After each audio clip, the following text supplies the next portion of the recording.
Avant la confrontation contre le Sporting Lisbonne ce mardi, Mikel Arteta a confirmé la liste des joueurs qui seront absents et présents lors de cette confrontation clé dans la saison d'Arsenal. Il a aussi discuté de l'état d'esprit d'équipe, discuté aussi des vidéos de l'entraînement qui ont fait le tour d'internet et plein d'autres choses dont on discutera dans cette vidéo. On raconte, let's go.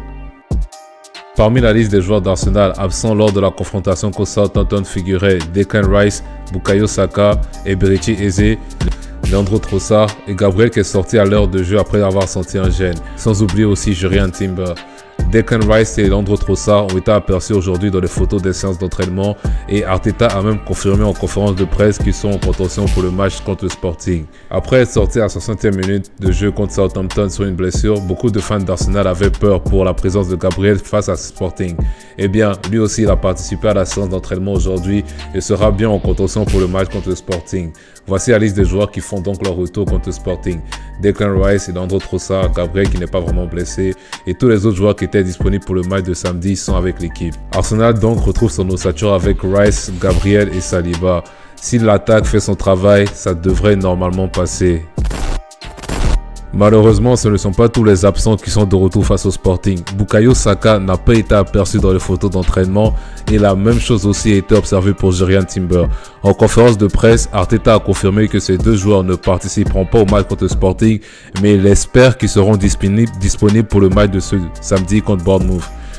D'ailleurs, après ceci aussi, d'autres rumeurs ont commencé à circuler sur internet indiquant que Eberechi Eze pourrait revenir beaucoup plus tôt que prévu.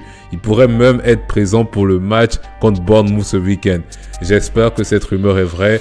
En tout cas, très bonne nouvelle pour Arsenal. Et sincèrement, avec l'équipe qu'on a, on devrait quand même pouvoir aller à Sporting et obtenir un résultat avant de revenir à l'Emirates, même sans Saka et Jurriën Timber. Ben White, je compte sur toi pour faire le travail.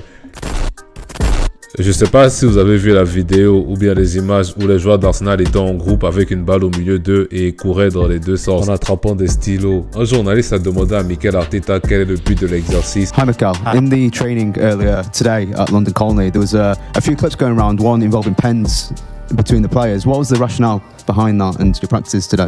I think the training session has to have different elements.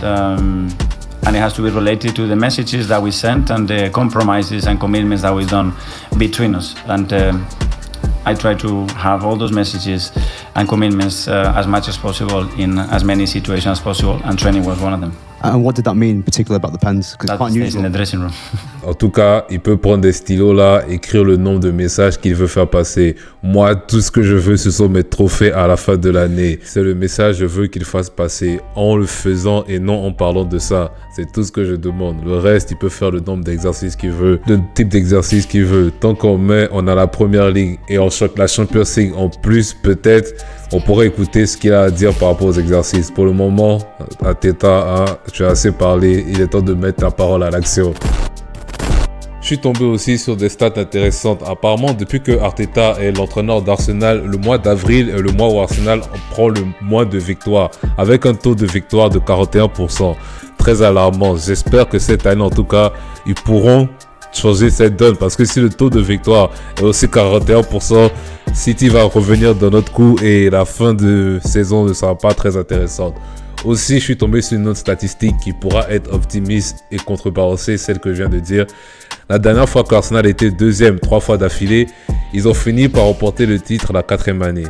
J'espère vraiment que cette stat va s'expliquer. Mais avec Arteta et ses discours, on ne sait jamais. Pour le moment, tout ce qu'on peut faire, c'est prier et on verra.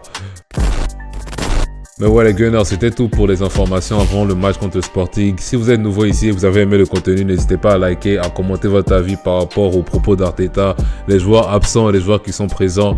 Et pour les habitués, vous connaissez, on est ensemble. Sur ce, à la prochaine. Peace, au revoir.